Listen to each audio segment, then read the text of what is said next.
नमस्कार, दृष्टि पीसीएस के यूट्यूब चैनल पे आपका फिर से स्वागत है।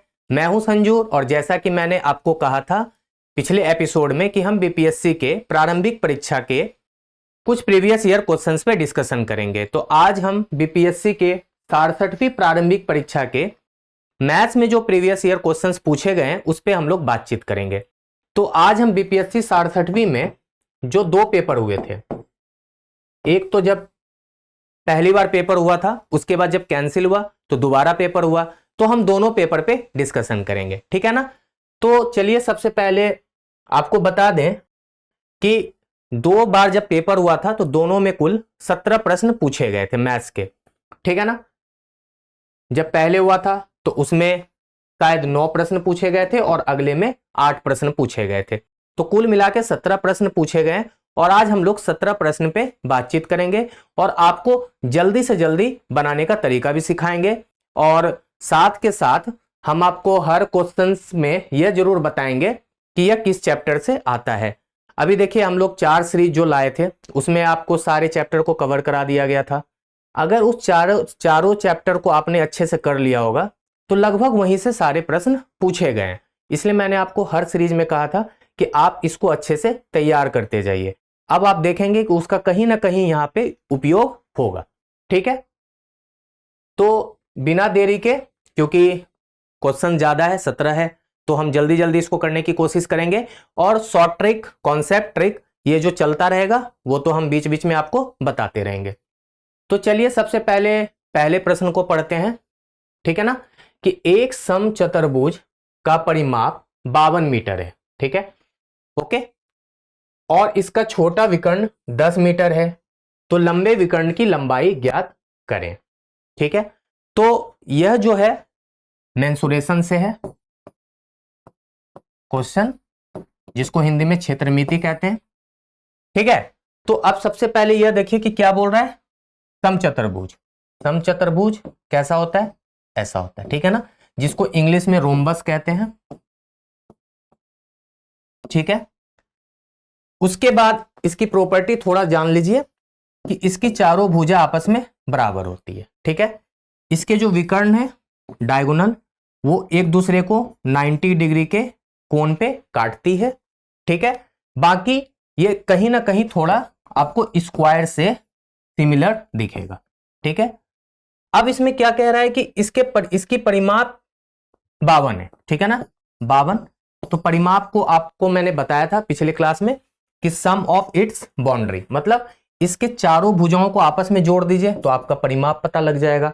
तो परिमाप कितना है, 52, और आपको यह भी पता है कि इसकी चारों भुजा आपस में बराबर है, तो कितना आसान हो गया ना। अगर मान लेते ये एस है, ये भी एस है, ये भी एस है, ये भी एस है, मतलब 4s की वैल्यू कहीं ना कहीं 52 हो गई। तो एक भुजा की वैल्यू कितनी हो जाएगी, 52/4, मतलब 13। समझ गया ना, 13 आपका क्या हो गया, एक भुजा, ठीक है, ओके। उसके बाद कह रहा है इसका छोटा विकर्ण, तो ये देखने में छोटा लग रहा है तो आप इसी को मान लीजिए कि छोटा विकर्ण है 10 मीटर।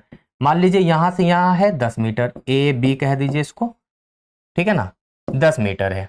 आप ऐसे कर लीजिए नंबरिंग, ए बी, यहां सी कर लीजिए और यहां डी, मतलब ए सी मान लीजिए 10 है, ठीक है, सपोज।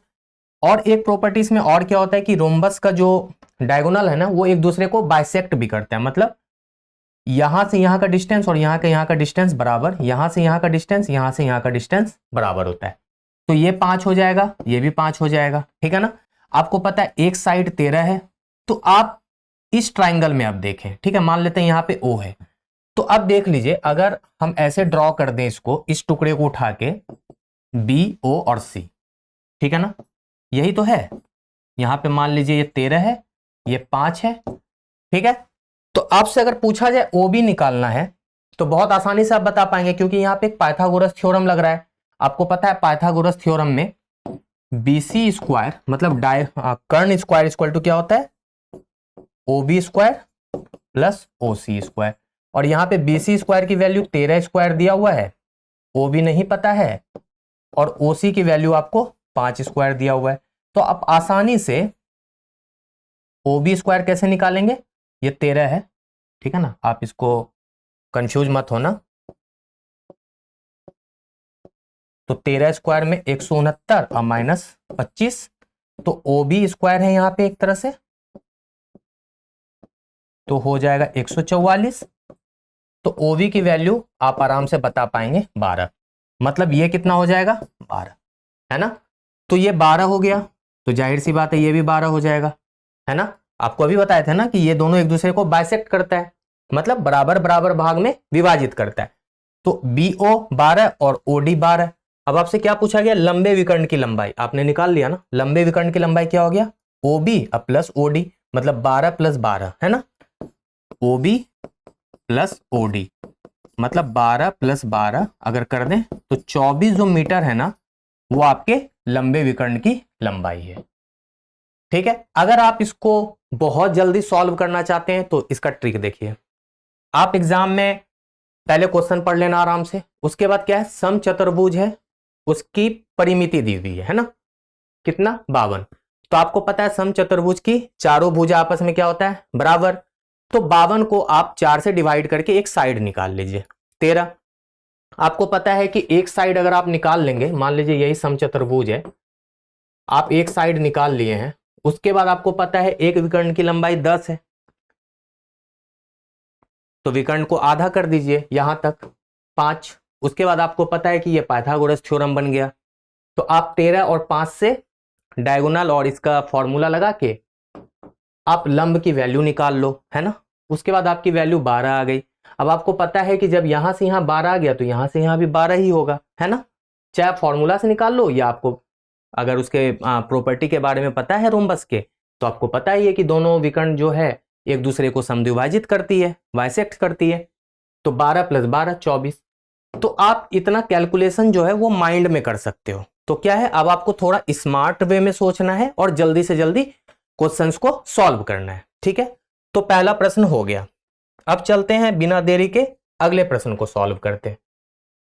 देखिए यह जो क्वेश्चन है, पहले क्वेश्चन से रीड करेंगे कि 100 मीटर की दौड़ में, ठीक है ना, 100 मीटर की दौड़ में ए 8 किलोमीटर प्रति घंटे की रफ्तार से दौड़ रहा है। ए कोई व्यक्ति है, उसकी चाल है 8 किलोमीटर प्रति घंटा और 100 मीटर की दौड़ है। तो आप ऐसा करें, 100 मीटर का एक दौड़ बना लें।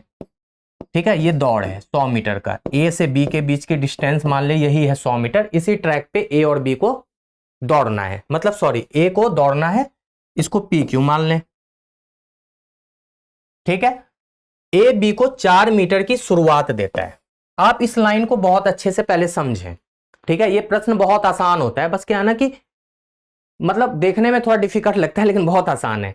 ए बी को 4 मीटर शुरुआत देता है का मतलब समझ पा रहे हैं कि अगर ए यहां पे खड़ा है ना, तो बी यहां पे खड़ा है 4 मीटर दूर। मतलब कुल मिला के क्या हुआ, इसका मतलब कि ए को 100 मीटर दौड़ना है और बी को मात्र 96 मीटर ही दौड़ना है। तो ए मतलब थोड़ा सा उसको रिलैक्सेशन दिया कि ऐसा करो तुम 4 मीटर आगे से दौड़ लो, कोई बात नहीं है, बीमार होगा या परेशान होगा या उससे कमजोर होगा, तो बोला जाओ तुम 4 मीटर आगे से दौड़ लो। तो उसको 96 मीटर ही दौड़ना है, इसका मतलब यही होता है। अगर कभी भी आप ये देख लेंगे ना कि पी क्यू को 6 मीटर की शुरुआत देता है, तो आप समझ लो कि टोटल डिस्टेंस में उसको 6 मीटर कम दौड़ना है जिसको शुरुआत मिलता है। ठीक है, इतना तो कॉन्सेप्ट हो गया आपका। और फिर उसे 15 सेकेंड से हरा भी देता है। अब देखिए ये बदमाश भी बहुत है, उसको मतलब शुरुआत भी दे दिया कितना 4 मीटर का, उसके बाद उसको हरा भी देता है। हराया कितने देर से, 15 सेकेंड से। मतलब 15 सेकेंड से हराने का मतलब, अब इसका भी मतलब समझिए आप। 15 सेकेंड से हराने का मतलब कि ए 15 सेकेंड पहले उस डिस्टेंस पे पहुंच गया। मतलब मान लीजिए ए अगर 20 सेकेंड में पहुंचा है, ठीक है, तो बी को 35 सेकेंड लगा होगा। तभी तो देख रहे हैं दोनों के बीच का डिफरेंस 15 है ना। मतलब बी 35 सेकेंड में पहुंचा और ए 20 सेकेंड में ही पहुंच गया, जबकि उससे 4 मीटर ज्यादा दौड़ा है ए। मतलब ए की इफिशियंसी अच्छी है। ठीक है, अभी इफिशियंसी पढ़े थे आप टाइम एंड वर्क में। अब बोलता है कि बी की गति क्या है, तो बी की स्पीड बता दीजिए। ए का दिया हुआ है 8 किलोमीटर प्रति घंटा। अब एक चीज याद रखिएगा, कभी भी एग्जाम में ऐसे प्रश्न आए ना, हालांकि बहुत कम मिलेगा ऑप्शन ऐसा, अगर 8 से ज्यादा अगर डिस्टेंस किसी में दिया है तो उस ऑप्शन को पहले ही आप इलिमिनेट कर लेना। इलिमिनेट का मतलब उसको ऑप्शन को कंसीडर ही मत करना। जाहिर सी बात है ना कि ए की स्पीड हमेशा बी से ज्यादा होगी, और मान लो ऑप्शन में ए की स्पीड से ज्यादा बी की स्पीड तो पॉसिबल ही नहीं है। तो हालांकि ऐसा ऑप्शन नहीं है, तो हम चारों ऑप्शन को अभी रखते हैं रिजर्व में और सॉल्व करने की कोशिश भी करते हैं। ठीक है, अब देख लीजिए 100 मीटर का आपका ट्रैक है। ठीक है, अब इस 100 मीटर में ए दौड़ रहा है 8 किलोमीटर प्रति घंटे की रफ्तार से। आपको पिछली क्लास में बताया गया था कि अगर मीटर में यहां डिस्टेंस हो और यहां किलोमीटर प्रति घंटा में चाल दिया गया हो, तो आप इसको मीटर प्रति सेकेंड में कन्वर्ट कर लेना। तो नए पेज पे थोड़ा आराम से करते हैं। तो एक जो है ना, एक के द्वारा लिया गया टाइम कितना हो जाएगा,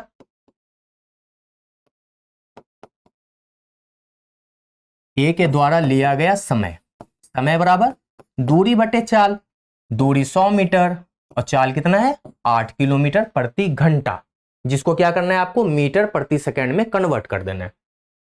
मतलब 5/18 से गुना कर दीजिए। अगर इसको आप 5/18 से गुना करेंगे तो अब देखिए क्या हो जाएगा, 100, 8 गुना 5 यहाँ 40 हो जाएगा और ऊपर ये 18। ठीक है, आप इसको कटा लीजिए, बहुत आराम से कट जाएगा। ये 0 से 0 कैंसिल हो गया, 2 2 जाए 4, 2 9 जाए 2 5 जाए 10, तो 5 9 जाए मतलब 45 सेकेंड, मतलब 45 सेकेंड में ए उस ट्रैक पे दौड़ गया पूरा कंप्लीट। अब देखिए फिर से क्वेश्चन पे आते हैं कि उसको 15 सेकेंड से हरा देता है ना, 15 सेकेंड से हरा देता है। अब आप बात समझिए कि ए को ही 45 सेकेंड लगा है, तो बी को कितना लगा होगा, तो 15 सेकेंड ज्यादा, तभी तो 45 सेकेंड से हराया होगा ना। तो बी के द्वारा लिया गया समय क्या हो जाएगा, बी का समय आप 45 में 15 और जोड़ दीजिए, तो 45 और 15 कितना हो जाएगा 60 सेकेंड।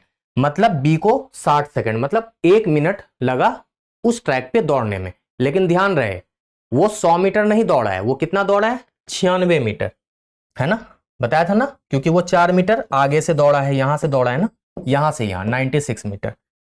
तो अब बी की चाल, तो देखिए चाल बराबर आपको पता है दूरी बटे समय, वो दौड़ा है 96, तो बी की चाल यहां लिख लीजिए।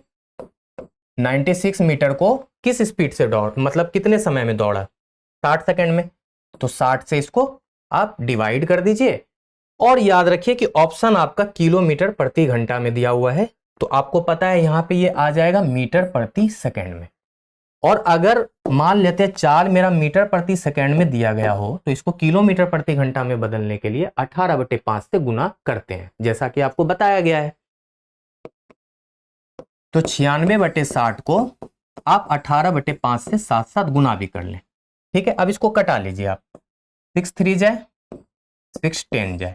ठीक है, तो ये कितना हो जाएगा 96/3 और अपॉन में आ गया 10 इंटू 5। अब देखिए आपको थोड़ा सा बेसिक कैलकुलेशन सिखाते हैं कि आप एग्जाम में थोड़ा कैलकुलेशन से कैसे बचेंगे और जल्दी अप्रोच करेंगे। ठीक है, सीखिएगा। मान लेते हैं ये 5 को अगर हम 2 से गुना कर दें तो 10 हो जाएगा, तो ऊपर भी 2 से गुना करना पड़ेगा।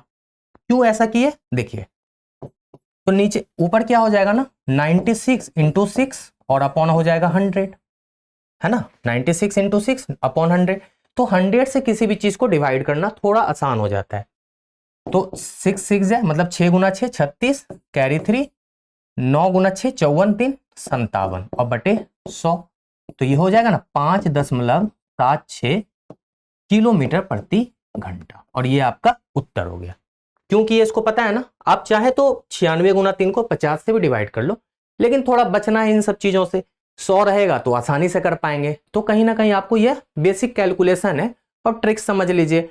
तो ये बीच बीच में आपको हम शॉर्टकट बताते रहेंगे कैलकुलेशन का, ठीक है ना। ओके, तो अब ऑप्शन पे क्लिक कर लीजिए, 5.76 किलोमीटर पर आवर, ये हो गया आपका उत्तर। अब चलते हैं अगले प्रश्न को देखते हैं। निरंतर भिन्न का मान ज्ञात करें। ठीक है, हम थोड़ा क्वेश्चन को सही से लिख देते हैं, यहां पे हो सकता है आपको नहीं दिख रहा होगा।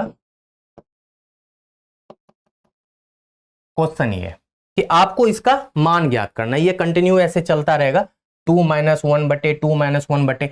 आप इसको किस चैप्टर में रखेंगे, इसको आप फ्रैक्शन में रख लेना। ठीक है ना, भिन्न में आपको भिन्न चैप्टर पढ़ाया गया था, है ना। और आप इस चैप्टर को इस क्वेश्चन को किस में रखेंगे, टाइम, स्पीड एंड डिस्टेंस में, है ना, समय, दूरी तथा चाल में। सीरीज में आपको यह भी कराया गया है ना। ठीक है, चलते हैं। अब देखिए, इस क्वेश्चन को करने का सबसे अच्छा तरीका है कि आप इसको मान लीजिए x बराबर, ठीक है। तो x बराबर इसको मानेंगे तो जाहिर सी बात है 2 - 1/2 यहां भी आ जाएगा। तो हम लिख सकते हैं इसको, ठीक है, x बराबर 2 - 1/x। इस पूरा चीज भी x हो जाएगा क्योंकि यही रिपीट हो रहा है ना। तो x की वैल्यू ही है 2 - 1/2 - 1/2 - 1/, ऐसे चलता रहेगा। तो इसको मान लेते हैं 2/1 - x, नीचे वाला जितना पार्ट है इसको x मान लिए, ठीक है। अब इसको सॉल्व कीजिए, x बराबर क्या हो जाएगा, 2x - 1/x। अब इसको क्रॉस मल्टीप्लीकेशन कर लीजिए, आपने किया होगा बचपन में। तो क्या हो जाएगा ये, x² is equal to 2x - 1। जब इसको आप इधर कर लेंगे तो x² - 2x + 1 is equal to 0।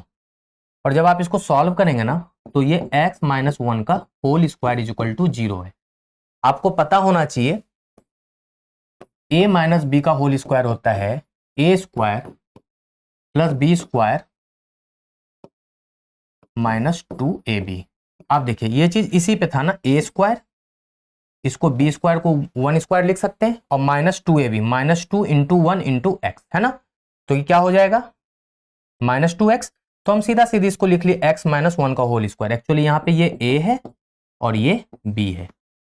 तो अगर x - 1 यहां पे कर लेते हैं, x - 1 का होल स्क्वायर अगर 0 है तो x - 1 इज इक्वल टू 0 हो जाएगा और x की वैल्यू कितनी हो जाएगी, 1। तो यही तो आपसे पूछ रहा था, ठीक है ना।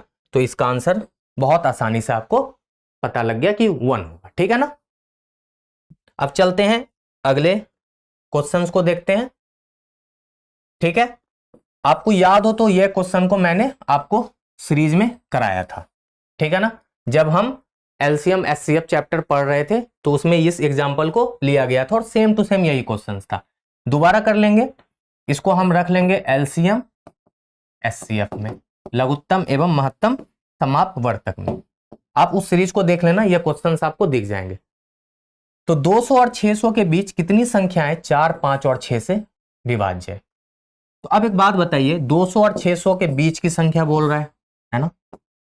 इसमें तो 201 से लेके 599 तक की संख्या को लेना है, इसको एक्सक्लूड करना है, इसको भी एक्सक्लूड कर देना है।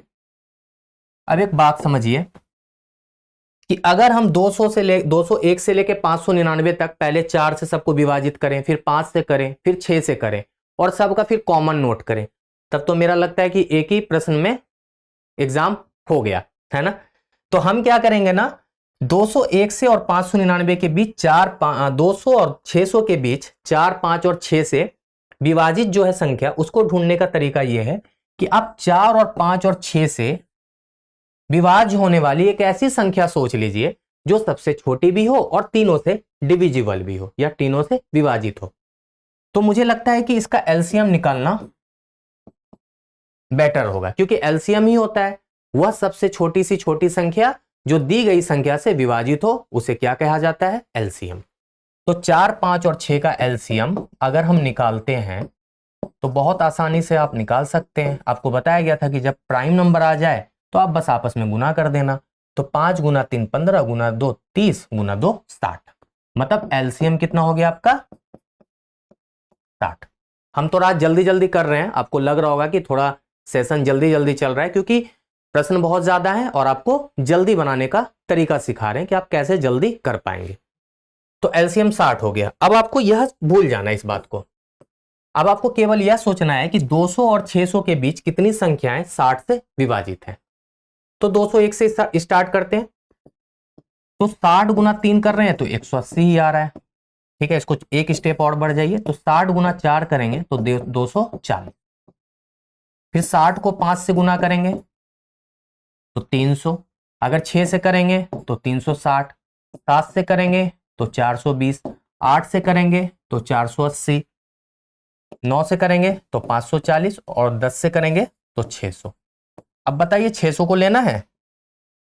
अगर पिछला सेशन देखा होगा तो आपको पता है इसको नहीं लेना है, और वैसे भी सेशन नहीं भी देखा है तो नहीं लेना है, क्योंकि 600 को पहले एक्सक्लूड किया गया था, उसके बीच की संख्या पूछ रहा है ना, तो 599 तक की, इसको भी कंसीडर नहीं करना है। तो अब काउंट करिए, 1 2 3 4 5 और 6। तो 200 और 600 के बीच कुल 6 संख्या ऐसी है जो 4 5 और 6 से एक साथ विभाजित है। ऐसा नहीं कि 4 से हो रहा है 5 और 6 से नहीं हो रहा है, उसको काउंट कर लिए, ऐसा गलती मत करना आप। तो इसलिए तो एलसीएम निकाल लिए ना कि आप उस बात को ही बोल जाओ। ठीक है, तो 60 आपका उत्तर, सॉरी 6 आपका उत्तर हो गया। चलते हैं अगले क्वेश्चंस को देखते हैं। यदि n कोई धनात्मक पूर्णांक है, अब एक बात बताइए, धनात्मक पूर्णांक का मतलब पॉजिटिव इंटीजर। अब कुछ लोग बोलेंगे कि पूर्णांक और इंटीजर क्या होता है, तो थोड़ा सा बता देते हैं। पूर्णांक और इंटीजर का मतलब है, मान लीजिए एक नंबर लाइन है ना, ठीक है, और यहां से 0 इधर लेफ्ट में जितनी संख्याएं होती है वो माइनस में होती है, निगेटिव में, और इधर जो होती है पॉजिटिव में। ठीक है, 0 को नहीं लेते, ये कंट्रोल है ना, 0 को इंक्लूड नहीं करते इंटीजर में। तो इधर वाली संख्या को लेना है, पॉजिटिव इंटीजर मतलब इधर। अब आप ये पूछेंगे क्या इंटीजर केवल +1 +2 +3 है? तो नहीं, इंटीजर में 1.5 भी इंटीजर है, मतलब पॉजिटिव में कुछ भी हो, बटे में हो, कुछ भी हो, सब इंटीजर है। ठीक है ना, मतलब फ्रैक्शन, डेसिमल सब इंटीजर है। ठीक है, तो समझ गए इंटीजर। तो देखिए बीच बीच में आपको कॉन्सेप्ट भी बता देंगे कि इंटीजर क्या है या पूर्णांक क्या है। धनात्मक की जगह अगर ऋणात्मक बोलता तो ऋणात्मक ये है। ठीक है ना, और अगर पूर्णांक केवल यूज करेगा ना तो आप दोनों को कंसीडर कर लेना। ठीक है, बाय डिफॉल्ट, क्योंकि दोनों की बात कर रहे हैं, इसलिए यहाँ पे धनात्मक वर्ड लगा दिया, मतलब केवल पॉजिटिव, मतलब ये वाला हिस्सा राइट साइड, 0 के राइट साइड। तो 3 पे पावर 4n माइनस 4 पे पावर 3n हमेशा डैश से विभाजित होता है। ठीक है, तो एक बात बताइए, अगर हम पॉजिटिव इंटीजर की बात करें तो 1 2 3 ऐसे लेंगे, तो आप ऐसा कीजिए ना कि 3 पे पावर जो 4n है और 4 पे पावर जो 3n है, हम ना इसको ऐसा करते हैं कि n की वैल्यू यहां पे 1 ले लेते हैं सबसे पहले। तो अगर 1 लेंगे तो आपको पता है क्या हो जाएगा, ये 3 पे पावर 4 और 4 पे पावर 3, तो 3 की पावर 4 क्या होता है 81, और 4 की पावर 3 64। तो आप ये देख रहे हैं यहां पे 17 आ गया, मतलब ये जो है ना 17 से विभाज्य है। तो आप देख रहे हैं यहां पे ऑप्शन क्या है, 17 है। अच्छा एक बात बताइए, आपको एक ट्रिक देखते हैं, हालांकि आप कई लोगों में देखे होंगे कि फिर क्या है ना वो 2 से करके दिखाएंगे, फिर आपको 3 से करके दिखाएंगे। ठीक है, बहुत ज्यादा नहीं करने की जरूरत है, आप एग्जाम में बस एक कर लेना, उसके बाद आप मेरी बात समझो क्या करना है आपको, एकदम स्मार्ट वे। स्मार्ट वे ये है कि आप ये सोचो कि 17 से ऐसा कोई ऑप्शन है जो आपस में विभाजित हो रहा है। देखो कितनी अच्छी बात बता रहे, एकदम याद कर लेना, एग्जाम में गलत नहीं होगा। 17 से क्या 7 विभाजित है? नहीं। 17 से 112? नहीं। 17 से 145? नहीं। ठीक है, तो आप मान लेना मेरा ऑप्शन 17 ही है। अब एक बात बताओ, क्यों मैंने ये सब करके दिखाया? क्योंकि एक ऑप्शन बीपीएससी में क्या आता है, उपर्युक्त में से एक से अधिक, तो एक से अधिक होने के कारण इसको चेक करना पड़ता है। क्या पता 17 के बाद यहां पे मान लीजिए 34 रहता, 51 रहता, तो थोड़ा सा दिक्कत हो जाता।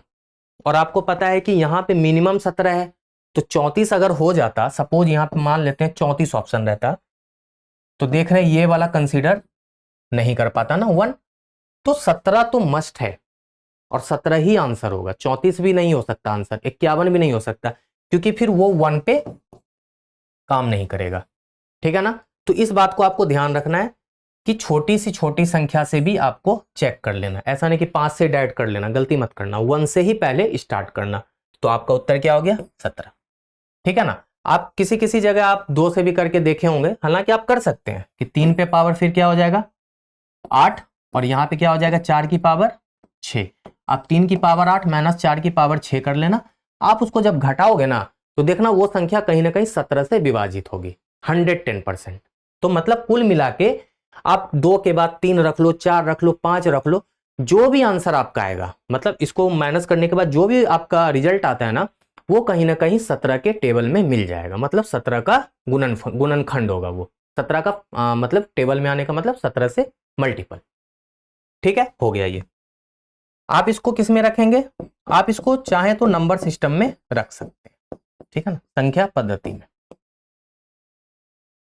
बिना देरी के अगले चैप्टर को देखते हैं, अगले क्वेश्चन को। दो संख्याओं के वर्गों के बीच का अंतर 25,600 सॉरी 2,56,000 है। ठीक है, दो संख्या कोई भी मान लीजिए ए और बी, उसके वर्गों का अंतर कितना? तो 2,56,000, बहुत आसानी से लिख लिए। और संख्याओं का योग 1,000 है, तो संख्याओं का योग 1,000 मतलब a प्लस बी की वैल्यू 1,000 है। तो संख्याएं ज्ञात करें। देखिए, इसको सबसे पहले आप एग्जाम में बनाने से पहले जो मैं बताऊंगा उसको आप पहले कर लेना। एग्जाम में क्या करना है, आपको कहा गया है कि a प्लस बी यहां पर 1,000 होना चाहिए। क्वेश्चन में कहा है कि संख्याओं का योग 1,000 हो, तो यहां पे दोनों संख्या जो दी हुई है, आप सबको पहले चेक करो क्या इसका सम 1,000 है क्या? तो हाँ, इसका है, इसका है और इसका भी है। थोड़ा निराशाजनक बात हो गई, अगर ना होता एक के अलावा तो फिर आपको बनाने की जरूरत नहीं होती, आप आंसर क्लिक करके आ जाते। अब पहले बात तो ऑप्शन एलिमिनेट करना सीखो। क्या एग्जाम में क्या है ना, कोशिश करना ज्यादा से ज्यादा ऑप्शन से बन जाए, है ना, टाइम बचेगा। तो एक्चुअली क्या है ना कि क्यों ऑप्शन से बता रहा हूं करने, क्योंकि एग्जाम में मुझे एक्सप्लेनेशन थोड़ी देना है एग्जामिनर को, मुझे बस बता देना है कि उत्तर क्या है। तो 650 प्लस 350, ठीक है, सब 1,000 हो गया। अब क्या करेंगे? अब कोई उपाय नहीं, अब सॉल्व करना ही पड़ेगा। अब एक बात बताइए, अगर आपने पढ़ा होगा बीज गणित में, ज्योमेट्री सॉरी अलजेब्रा में, ए स्क्वायर माइनस बी स्क्वायर का फॉर्मूला क्या होता है? ए प्लस बी और ए माइनस बी होता है ना। तो हम इसको A plus B into A minus B is equal to 256 पे 000 लिख सकते हैं ना। और आपको पता है ए प्लस बी की वैल्यू दी हुई है यहां पे 1,000। तो देख रहे हैं, अगर ए प्लस बी की वैल्यू यहां 1,000 पुट कर दें तो ए माइनस बी की वैल्यू आराम से आ जाएगी ना। कैसे? तो ए माइनस बी की वैल्यू कितनी हो जाएगी? 256। कैसे समझे आप ये बात? क्योंकि ये इसको डिवाइड कर देगा, 3 0 3 0 कैंसिल, है ना। तभी तो देखिए 256 को आप 1,000 से गुना कर लीजिए, 2,56,000 आ गया। अब आप क्या देखें, ए माइनस बी 256 है और ए प्लस बी की वैल्यू 1,000 है।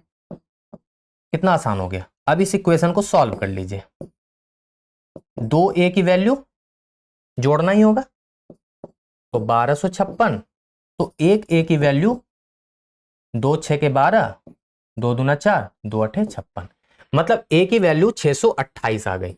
अब आपको b की वैल्यू नहीं निकालना है, ठीक है ना, बिल्कुल नहीं निकालना। क्यों? क्योंकि आपको बस यहां ढूंढना है कि 628 कहां है, तो यहां है, बस ऑप्शन पे क्लिक कर दीजिए। अगला तो 372 पहले ही जोड़ लिया, आपकी 1,000 होता है ये, तो क्यों डबल मेहनत करना, क्यों टाइम वेस्ट करना। तो आप सीधा a की वैल्यू 628 लाए और ऑप्शन पे क्लिक कर दिए, हो गया। कितना आसान था, है ना।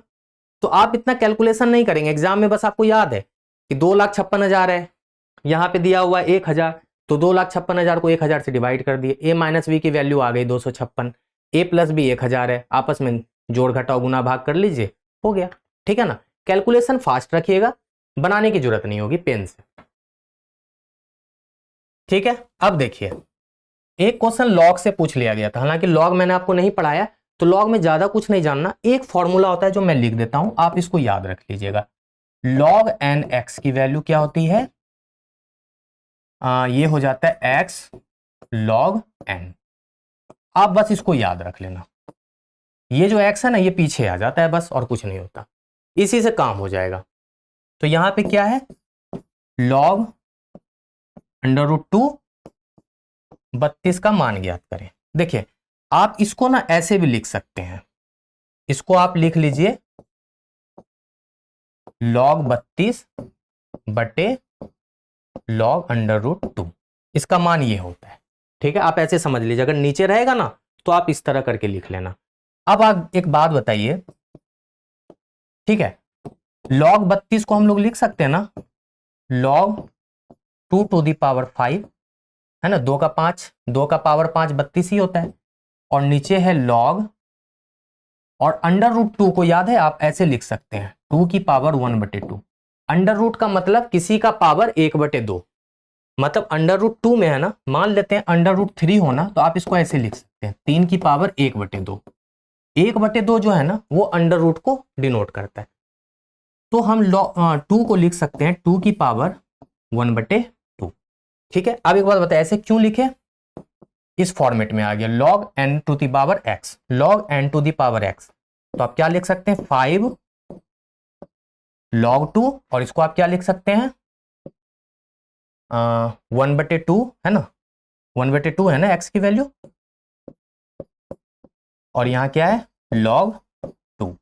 अब देखिए बहुत आसान हो गया ना, log 2 कैंसिल, ठीक है, तो बचा आपके पास क्या 5/1/2, और जब इसको सॉल्व करेंगे तो क्या हो जाएगा 5 गुना 2/1, और आंसर क्या हो जाएगा 10। तो आपका उत्तर क्या हो गया 10। ठीक है ना, बहुत आसान था।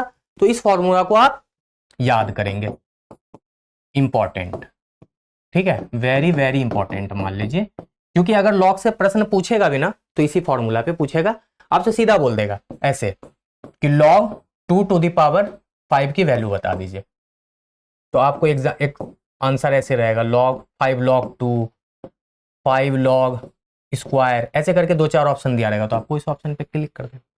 ठीक है, सीधा सीधी भी क्वेश्चन पूछ लेते हैं। ठीक है, हो गया, तो ये log से है।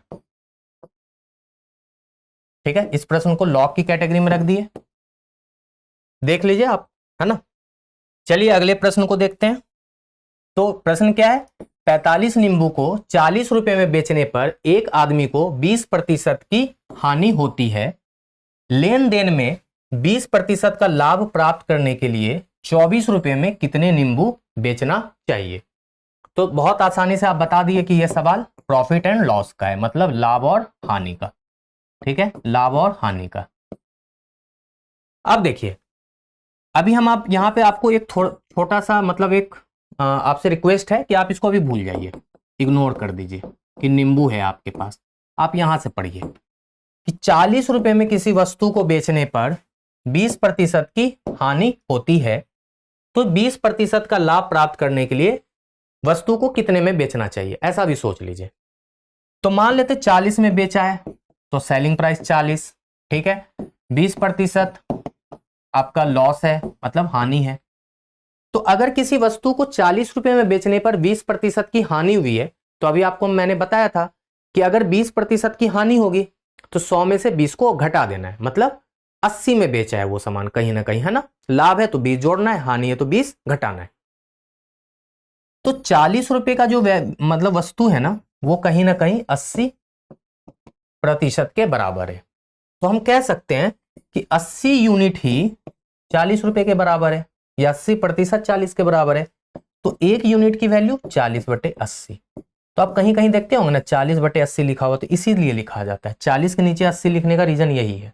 अभी हम डायरेक्ट लिख देते ना तो आप पूछते कि 40 के नीचे 80 क्यों लिखे, हम 80 के नीचे भी 40 लिख सकते, तो नहीं, ओरिजिनल वैल्यू के नीचे परसेंटेज वैल्यू या एज्यूम्ड फिगर लिखा जाता है। आप इस बात को याद रख लीजिए, ओरिजिनल हमेशा कहां रहेगा, ऊपर रहेगा।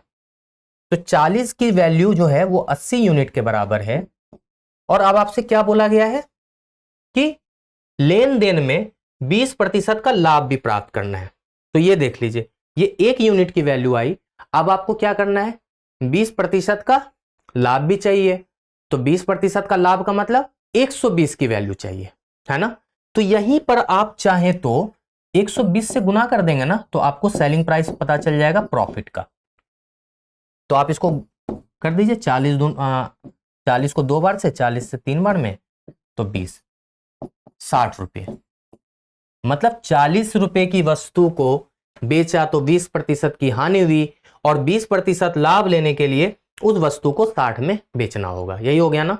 तो कितना आसान था, अगर आप इस सब झंझट से बच जाएं, आपको सीधा माइंड में ये चले कि 40 जो है वो 80 के बराबर है और हमको लाना है 120 की वैल्यू, बस। ये अब आगे से ट्रिक याद रख लेना, 40 जो है वो 80 के बराबर है और 120 की वैल्यू लानी थी, तो आ गया 60। मतलब 60 रुपए में बेचने पर व्यक्ति को 20% का लाभ मिल गया। अब कह रहा है, अब आ जाइए नींबू को लेके वापिस। क्या लेके आना है कि 45 ही नींबू को 60 रुपए में बेचेगा ना तो व्यक्ति को 20% का लाभ मिल रहा है। लेकिन अब कह रहा है कि नहीं नहीं, 60 रुपए में नहीं अभी बेचना है, अभी 24 रुपए में कितने नींबू बेचना है। मतलब कोई कस्टमर आया, उसने उसको 24 ही रुपए दिया, तो भाई वो तो माइंड में सेट करके बैठा था, उतना पढ़ा लिखा नहीं था।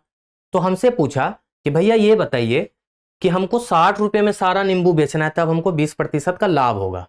ठीक है, संजोग से मैं वहां पे खड़ा था, तो मेरे से पूछा कि भैया ये बताइए कि मेरे पास 60 रुपया में बेचने के लिए 45 नींबू है, तो अब हमको बताइए एक आदमी 24 रुपए दे रहा है तो हम उसको कितना नींबू दे दें। तो भाई मैं थोड़ा पढ़ा लिखा था, तो मैंने क्या किया ना, कैलकुलेट किया कि भाई उसको प्रॉफिट भी 20% दिलवाना है, वो जो कमिट किया है। तो हम ये देखें कि 60 रुपए में बंदा 45 नींबू बेच रहा है, तो अगर 1 रुपए में बेचना होगा तो वो कितना नींबू बेचेगा, 45/60। अब उसको 24 रुपए में बेचना है, तो 45/60 को 24 से गुना कर दीजिए।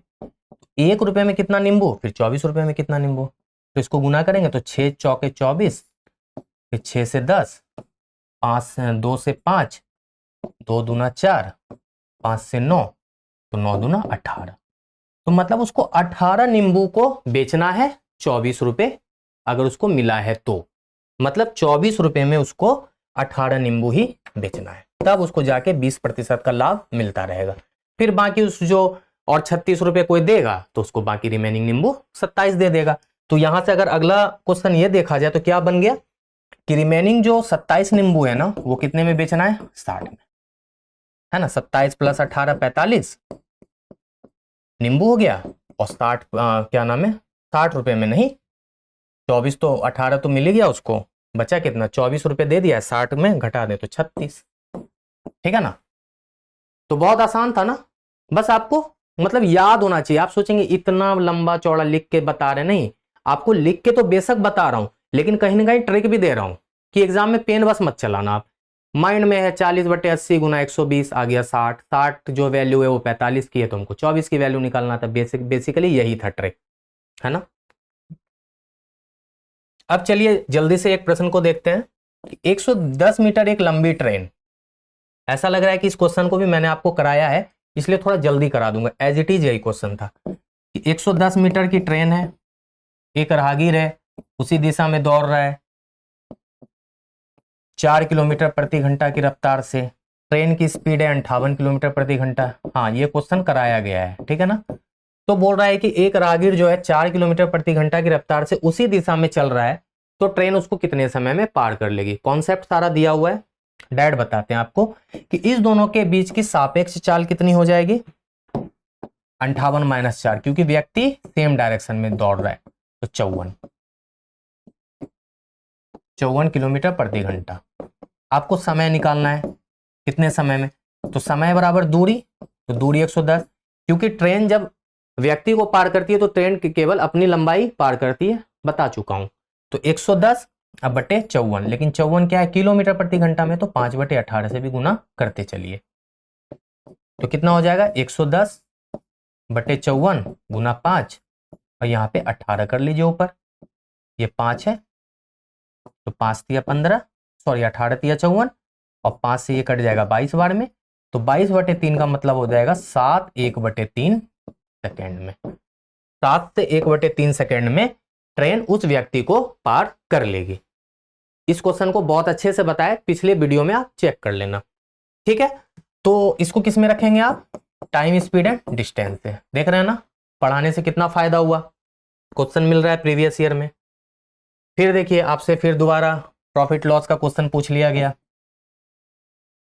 देखिए आप मेरे वीडियो को बहुत अच्छे से देखिएगा, पहले वीडियो में प्रॉफिट एंड लॉस है, दूसरे वीडियो में रेशियो है, तीसरे वीडियो में आपको और भी कुछ चैप्टर है, एवरेज वगैरह है, चौथे वीडियो में परमुटेशन कॉम्बिनेशन मेंसुरेशन है। तो आप सब देखिएगा, उसके बाद आप इसको देखिएगा, बहुत फायदा मिलेगा। 150 रुपये प्रति दर्जन की दर से संतरे बेचने पर 25% की हानि होती है, 20% का लाभ पाने के लिए उसे किस दर से बेचना चाहिए। देख रहे हैं कितना आसान सा प्रश्न है। 150 रुपये प्रति दर्जन, 150 रुपये प्रति डोजन। दर्जन का मतलब 12 इकाई। ये तो पता ही होगा ना कि एक दर्जन में 12 इकाई होती। तो 150 रुपये में आपको 25% की हानि हुई है। अब एक बात बताइए, फिर से वही बात, अगर हानि हुई है 25% की तो मतलब 100 में 25 को घटा दीजिए, मतलब 75 रुपये, है ना। मतलब व्यक्ति 75 रुपये में सामान बेचा है, लेकिन उसने रियल में कितने में बेचा है? 150 में। फिर बताया था ना, ओरिजिनल वैल्यू ऊपर, परसेंटेज वैल्यू नीचे, और फिर से व्यक्ति को 20% का लाभ चाहिए, तो सीधे 120 चाहिए, तो सेलिंग प्राइस डायरेक्ट।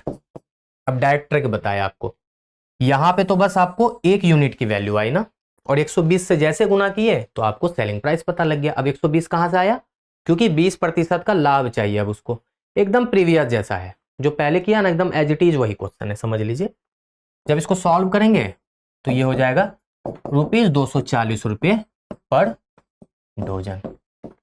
ये तो लगता है मेरा उत्तर ही आ गया डायरेक्ट। क्या देखिए, अब आप बताइए कि आप कितने आसानी से कर लिए ना, आप ही किए ना, तो बहुत आसान था। कुछ नहीं था कि 150 रुपये में व्यक्ति बेच रहा था तो उसको 25% की हानि होती थी। उसने सोचा 20% का लाभ लिया जाए, तो 25% की हानि मतलब 75, तो 75 जो है वो 150 के बराबर था। अब 120 की वैल्यू निकालनी थी, क्योंकि 120 में बेचना है। अब तो 1 यूनिट की वैल्यू 2, तो 120 यूनिट की वैल्यू 240 हो गया ना। अब चलते हैं अगले प्रश्न को देखते हैं। फिर से आ गया, देखिए सम चतुर्भुज। आप बहुत अच्छे से एकदम उस चारों वीडियो को देखिए, आपका मैं कहता हूं गारंटी के साथ कि बीपीएससी में 7 से 8 क्वेश्चन आप करके आएंगे आराम से।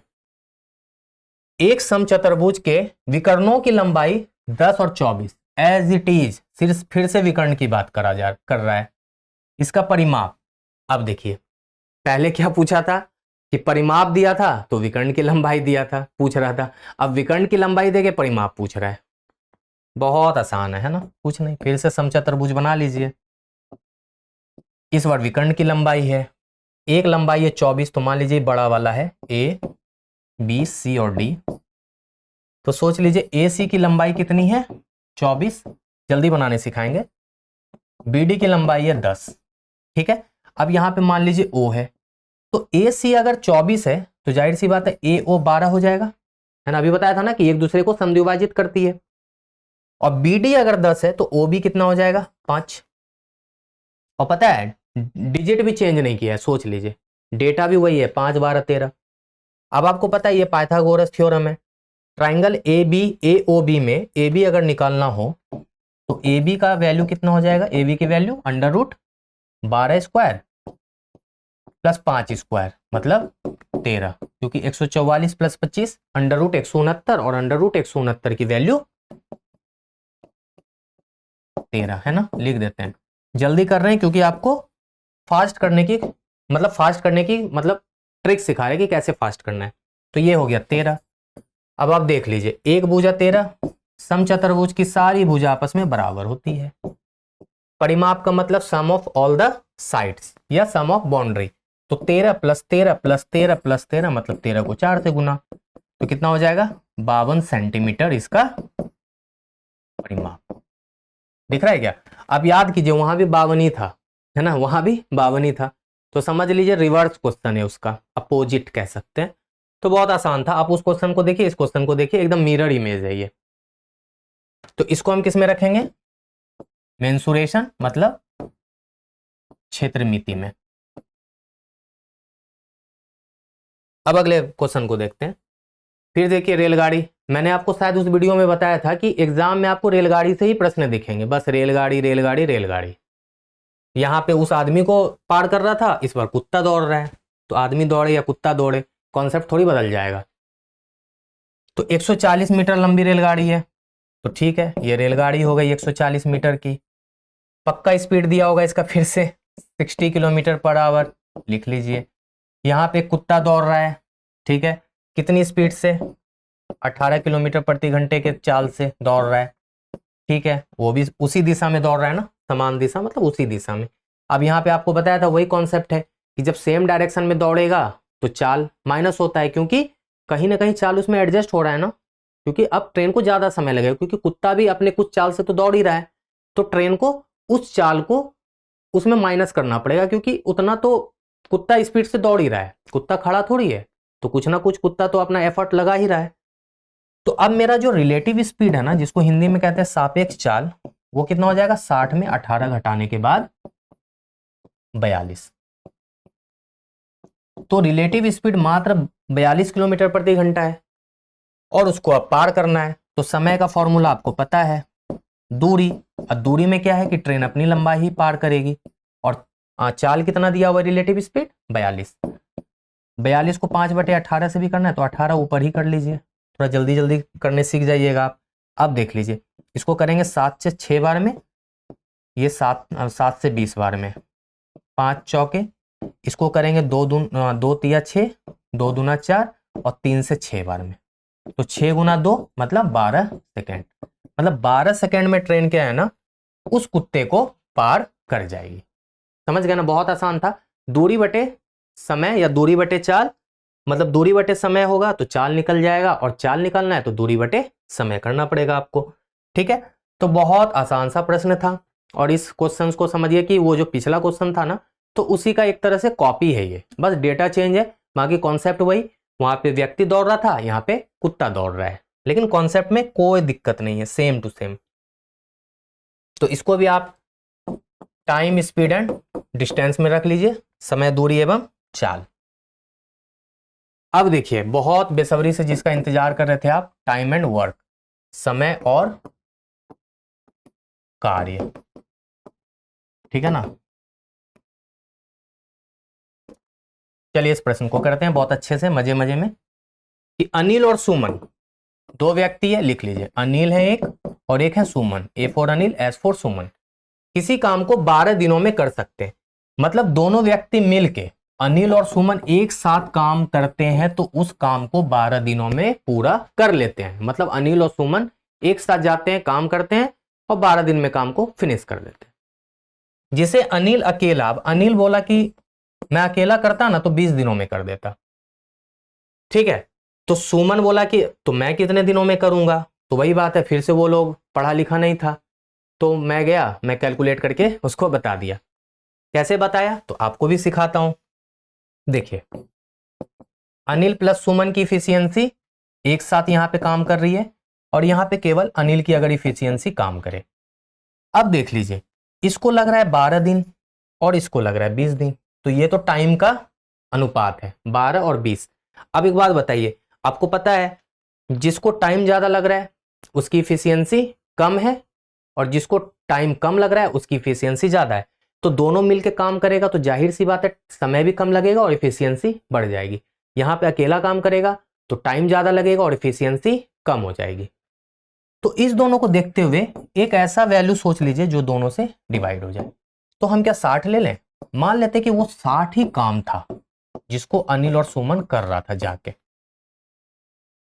तो अगर 60 काम को अनिल और सुमन 12 दिन में कर रहा था, मतलब एक दिन में 5 काम कर रहा था, या 5 ईंट उठा रहा था, 60 ईंट उठाना है, 12 दिन लगा, तो एक दिन में 5 ईंट उठ रहा था जो अनिल और सुमन मिलके उठा रहा था। ये इफिशियंसी हो जाएगा, और ये टाइम है। ठीक है ना, वर्क को अब देखिए, इफिशियंसी का एक फॉर्मूला भी बन जाता है ना, वर्क अपॉन टाइम, कितना काम है और कितना समय लगा, अगर दोनों को डिवाइड करेंगे ना तो इफिशियंसी निकल जाएगा। तो वही है, 60 को 12 से डिवाइड कर दिए। उसी तरह 60 को अगर 20 से डिवाइड करें तो 3, मतलब वो 60 काम करा 20 दिन लेके, तो हर दिन 3-3 काम कर रहा था, तो कितना हो गया 60/20 3। अब एक बात बताइए, अनिल और सुमन अगर जा रहा था ना काम पे तो 5 काम करता था, और अनिल अकेला जाके 3 ही काम करता था।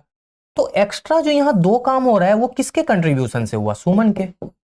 तब तो 3 + 2 5 हुआ होगा ना। मतलब अगर अनिल 3 ईंट उठा रहा था ना, तो सुमन 2 ईंट उठा के उसकी मदद कर रहा था, तभी तो एक दिन में 5 ईंट उठ रहा होगा। ठीक है, क्लियर। तो अगर सुमन 2 ईंट उठा रहा था, ये 2 इफिशियंसी है ना, और ये टाइम है, तो अगर 2 ईंट हर दिन उठा रहा है और ईंट उठाना है उसको 60, तो सुमन को कितना समय लग जाएगा, 2 से भाग कर दीजिए, मतलब 30 दिन। 30 दिन है ना, 30 दिन में सुमन उस काम को पूरा कर लेगा। ठीक है, ये एक तरह से आप चाहे तो इतना लंबा चौड़ा घबराना नहीं है देख के, आपको यह देखना है। अब एग्जाम में कैसे करेंगे, 12-20 को देखते हुए एक फिगर सोच लेना मन में 60 को 20 से डिवाइड कर देना अपने मन में, आ गया 3। ठीक है, उसके बाद आप 60 को 12 से डिवाइड कर देना, आ गया 5। अब आपको ये सोचना है ए और बी मिलके 5, ए अकेला 3, ठीक है ना। तो बी कहीं ना कहीं उसको, या सुमन को एस से है तो चलिए ऐसे ही मानते हैं, एस कहीं ना कहीं 2। अब 60 काम है, 2 ही काम कर रहा है पर डे, तो 30 दिन में पूरा काम हो जाएगा। हो गया ना, कैलकुलेशन खत्म, पेन उठाना पड़ा नहीं, सवाल भी सॉल्व हो गया और आंसर भी लगा दिया आप। ठीक है, ये तो बस आपको बताया कि सीखें आप। अब देखिए, ये एक्चुअली वेन डायग्राम का क्वेश्चन है और परसेंटेज में भी कई बार आ जाता है ये, तो यहाँ पे परसेंटेज नहीं है इसलिए इसको वेन डायग्राम ही मानिए कि 55 विद्यार्थी की एक कक्षा है, उसमें 34 को क्रिकेट खेलना पसंद है। तो देखिए, इसको मान लीजिए क्रिकेट और इसको मान लीजिए आप बैडमिंटन, 2 ही गेम है इसलिए 2 ही फिगर बनाए। ठीक है ना, 26 को 55 विद्यार्थियों की कक्षा में 34 को क्रिकेट। देखिए यहां पे दो चीज मिलेगा आपको, थोड़ा सा आपको कॉन्सेप्ट दे। अगर बात करता ना कि केवल क्रिकेट, 2 वर्ड होता है, एक होता है क्रिकेट पसंद, तो जिसको क्रिकेट पसंद है ना, मान लीजिए केवल क्रिकेट मतलब नहीं लिखा है और क्रिकेट खाली लिख रहा है, तो इसका मतलब यह है कि उसको कहीं ना कहीं बैडमिंटन भी पसंद है। अगर ऐसे लिखता ना कि केवल क्रिकेट पसंद है ओनली, तब हम क्रिकेट की ही बात करते हैं, मतलब इतना सा एरिया, ये इतना सा एरिया क्रिकेट का है। और अगर केवल फुटबॉल की बात करें तो इतना सा एरिया फुटबॉल का है, और अगर इसकी बात करें तो इतना सा एरिया है जो फुटबॉल और क्रिकेट दोनों पसंद करते हैं। तो अगर क्रिकेट की बात करें ना, तो ये होता है क्रिकेट, जिसमें कुछ लोग क्रिकेट भी खेल रहे हैं, कुछ लोग फुटबॉल भी खेल रहे हैं।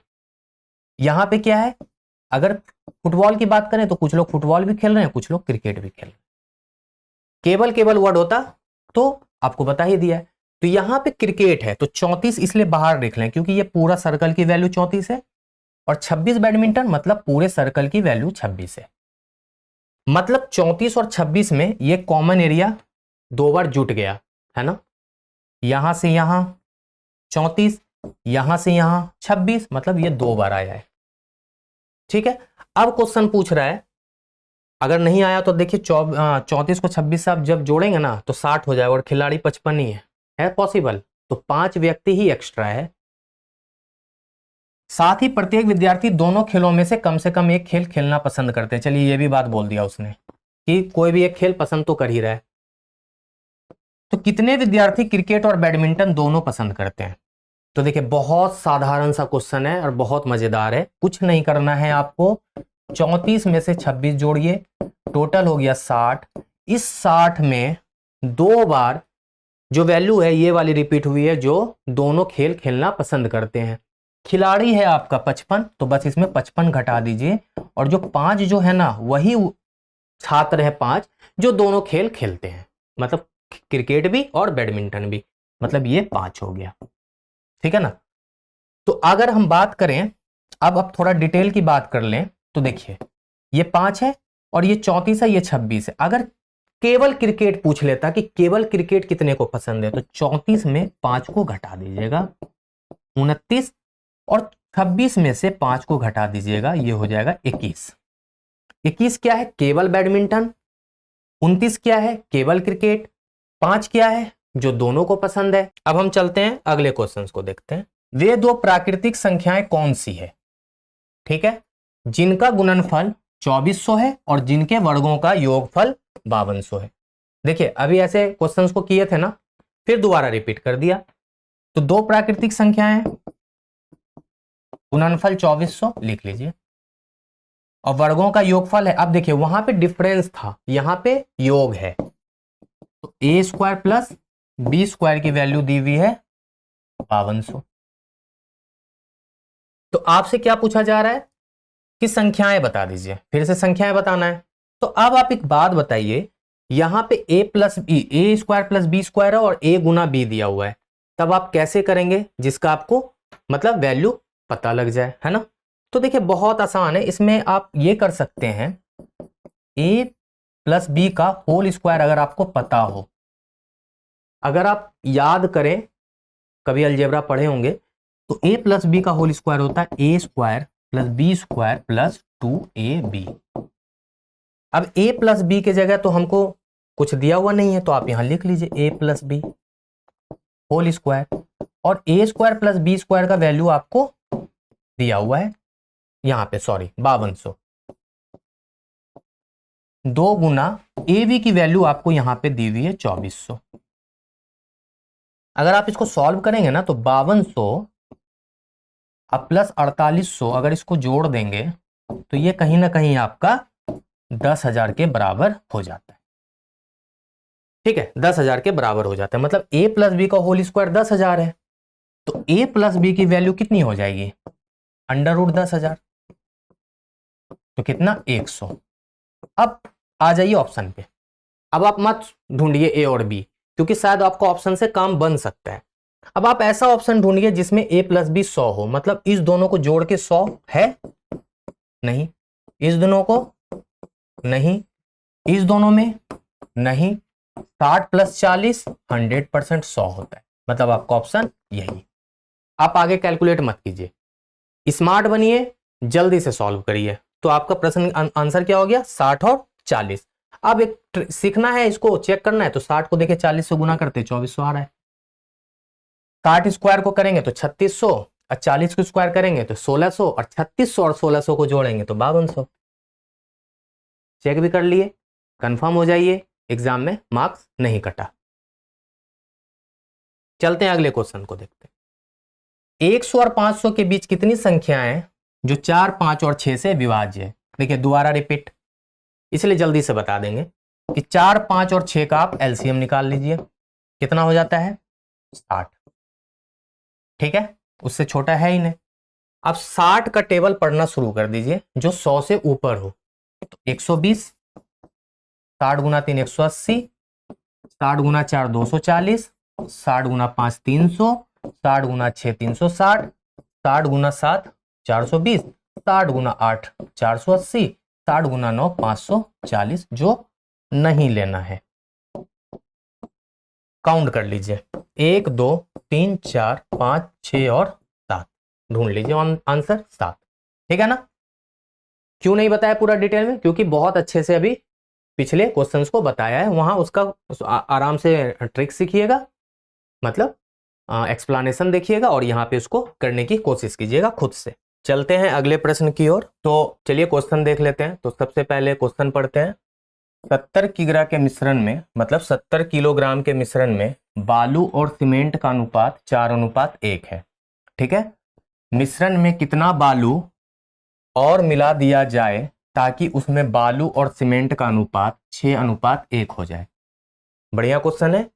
किस चैप्टर से है, रेशियो। ठीक है ना, मतलब अनुपात समानुपात। जैसा कि आपको पहले क्वेश्चन किस चैप्टर से वो बताता हूं। तो चलिए सबसे पहले दोबारा क्वेश्चन को पढ़ते हैं कि 70 किलोग्राम का मिश्रण है, मतलब मिश्रण का मतलब